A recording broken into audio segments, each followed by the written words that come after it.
ہوگا۔ یہ کہتے ہیں کہ کسی نے ایک شخص کو موبائل دیا کہ یار اس کو بیچ دو اور کوئی قیمت بتائی، اس نے اس سے زائد میں اس کو بیچ دیا،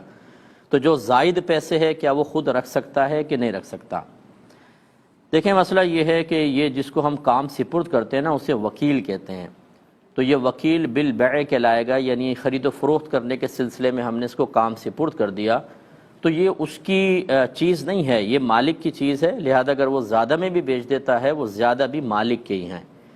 تو اس لیے اس کو خود نہیں رکھ سکتا۔ ہاں اگر یہ کچھ رکھنا چاہتا ہے تو پہلے ہی طے کر لے کہ یار دیکھو یہ اتنے میں کتنے میں بھی بیچوں مجھے اتنا % منافع چاہیے، یہ طے کر لے تو پھر یہ اجارہ بن جائے گا، گویا کہ اس کو اجارے پہ رکھا ہے اور پھر یہ جا کے کام کرے اور اپنی اجرت لے لے۔ لیکن بغیر طے کیے کسی کے مال کو بیچ کر اس میں سے کچھ رکھ لینا اور اجرت بھی نہیں طے کی، کچھ بھی اجارہ وغیرہ بھی نہیں ہے، تو پھر یہ شرعاً جائز نہیں ہوگا، یہ واپس ہی کرنا ہوگا۔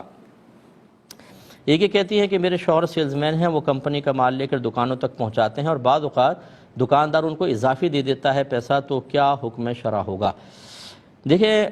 چونکہ یہ مال آپ کے شوہر کا نہیں ہے، یہ کمپنی کا ہے، تو کمپنی جتنے ریٹ کہتی ہے اتنے ریٹ پر ہی اس کو سیل کرنا ہے۔ اور فرض کر لیں کہ اگر کمپنی نے کہا کہ بھئی یہ جو ہے پروڈکٹ آپ کو 100 روپے میں بیچنی ہے اور آپ کے شوہر اچھے سیلز مین ہیں، اس کو 105 روپے کا بیچ دیا، تو یہ 5 روپے کمپنی کے ہیں، یہ شوہر کے نہیں ہیں۔ یہ کمپنی کو شو کرنے ہوں گے کہ آپ کو میں نے چیز اچھے انداز سے بکوا بھی دی، 5 روپے پروفٹ ہوا، اگر اس میں مجھے آپ کچھ دینا چاہیں تو آپ کی بڑی مہربانی ہے، تو ٹھیک ہے۔ لیکن یہ نہیں کر سکتے کہ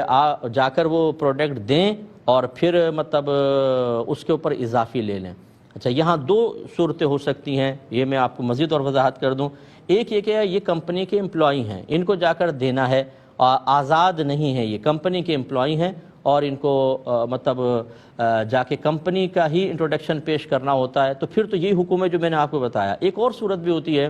کہ بعض اوقات کمپنی سے آپ نے پروڈکٹ اٹھا لی، کمپنی کہتی ہے ہمیں اس کا اتنا چاہیے، اب آپ جا کے مارکیٹنگ خود ہی کریں اور سب کچھ، جیسے مطلب یہ ڈسٹریبیوٹرز ہوتے ہیں یہ اٹھا لیتے ہیں اور پھر یہ اپنے ریٹ پر کچھ آگے دیتے ہیں۔ اگر اس طرح آپ کے شوہر کی صورتحال ہے تو پھر وہ اضافی تھوڑا سا بیچ سکتے ہیں اور اس پہ پروفٹ بھی لے سکتے ہیں، جو اضافی ہے وہ لے سکتے ہیں۔ لیکن اگر کمپنی کے باقاعدہ امپلائی ہیں اور کمپنی کے لیے اس کو بیچ رہے ہیں، کمپنی کے انٹروڈکشن کے ساتھ بیچ رہے ہیں، تو پھر یہ زیادہ نہیں لے سکتے، پھر تو وہ کمپنی کا مال ہے، یہ تو بیچ میں ایک وکیل بالبیع ہے، اگر یہ زیادہ لیں گے تو ان کے لیے شرعاً جائز نہیں ہوگا۔ ایک